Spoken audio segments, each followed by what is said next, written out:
So I'm a cybersecurity consultant and I work for a company called Jacobs Engineering.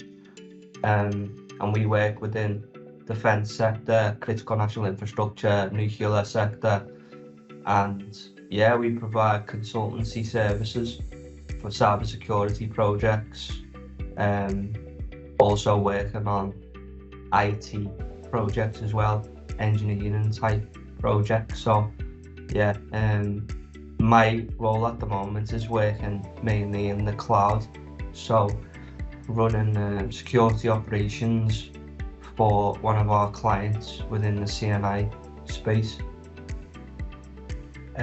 My journey began when I was an apprentice, so I'd done my level 4 BCS apprenticeship in network engineering, and when completing that, I became RIT Tech and I got MBCS, so that was like my first ever membership to the BCS Institute. And from there I just wanted to become a member, like a professional member, and obviously as that kind of the stepping stones is more like AMBCS, then MBCS, then RIT Tech. Now we've got the new advanced RIT Tech, and then finally you reach Chartered IT Professional. So it kind of started back in 2017, which was a long time ago now if I think about it. And once I passed my apprenticeship, I got RIT Tech and AMBCS. So I just wanted to kind of, as my progression within my career carried on, you know, from different experiences and skills and qualifications that I have accumulated over the time now, from 2017, it kind of got me into the right place in terms of qualifications, experience, and yeah, the confidence in order to go for the chartership. And the process was really good, to be fair. Like, it was quite easy. Fill in an application form and submit your CV, your qualifications. And the good thing about it is it's independent. So you have to produce a presentation and present that to 2 industry experts within that specific area that you're applying for your chartership in, and they basically, you know, ask you some questions about your experience and what you do on a day-to-day basis, what level you operate at and stuff like that, and then you wait a couple of weeks and you find out if you're a chartered IT professional or not. But yeah, the process was really nice, and it was always something that I wanted to achieve ever since working with the BCS. I wanted to be able to be recognised by, you know, the institution, and obviously it adds a lot of value to myself as well. But yeah, I think RIT Tech is obviously it's registered IT technician, so it's a bit more. It recognises people who have got more hands-on with the technologies, and I think that validation supports. It gives you the recognition that when you go for a specific role that might think you might be doing any hands-on parts of the role, like working with various different technologies. It validates that you are, you know, suitably experienced and qualified in order to work on the technology. So that side of things is really good. And obviously for apprentices who have just completed, a lot of the apprenticeship is hands-on, so you're doing a lot of work with, you know, hardware, software, network, and all that. In my job role, it is anyway. Whereas the chartership is more, it validates that you've got the level of experience the knowledge requirements, and you work at you've got a certain level of leadership in your position. So in my role, like, I run and lead a security operations centre. I work with directors, I work with high level members of government and departments of the government as well. So it's like, it shows that you've come from, hands-on to now you're working with these sorts of individuals and you're working on these sorts of projects and you're managing.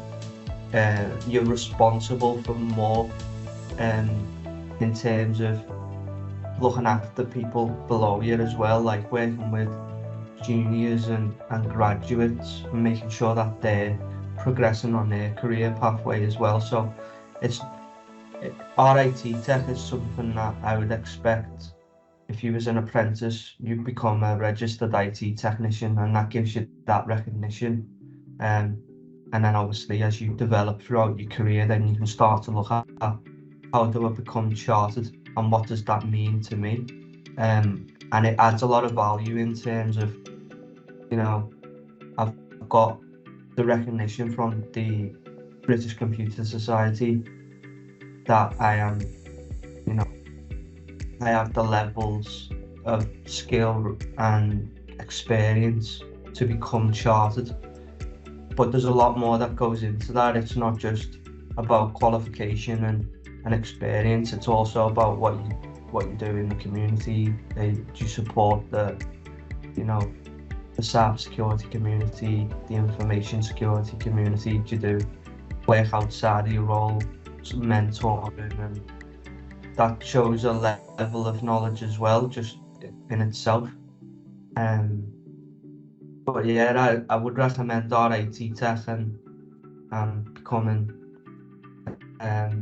chartered because of what value it adds to you. Because I always think like there's multiple layers to someone's CV. It's a bit like an onion in the sense of you've got your experience, which is like number one, and then you've got your qualifications that in a way have to synergize with your experience, and then you've got your institution. So becoming a member of the BCS, becoming a member of the Security Institute, member of the Institute of Engineering and Technology, it just validates your skill and experience. And I guess for people who are starting off in the industry, it's always nice to have, the recognition from the institutions that you know what you're talking about, and you know in the sense of what you need to do in order to achieve something. I think one of the main benefits is being part of the community. There's a lot of support within mentoring, and also working in the STEM, like providing mentorship to juniors and graduates. And for me, I've been lucky enough to be a judge and a speaker for the BCS at the awards, and I've been to the IT awards as well, and it's been a really good experience since passing my apprenticeship. I've done speaking opportunities and telling my story, inspiring other people to do what they're passionate about. And I think BCS allows you to not only prove that you are professional in a professional capacity and you've got the level of knowledge and experience, but it also allows you to connect with other people to further your development, and support the community in the sense of there's people out there who might want to reach out to you and ask you questions and ask for your support, and how did you deal with these situations. And there's a lot of things on there, like the CV review part of it. You've got all the different various communities, and for me it's just been the opportunity to be involved and make an impact in the community, really. What I would say is, obviously read up on it, do your due diligence, do your research, knowing which particular area you want to go into, because there's information security and there's the other different chartership sectors that you can get chartered in. So know what the requirements are for that. And yeah, I think if you believe that you can get it, if you can achieve it, then you should definitely go for it. I think it adds a lot of value, it adds a lot of recognition to your profile as an individual and a professional, so it's worth taking the leap.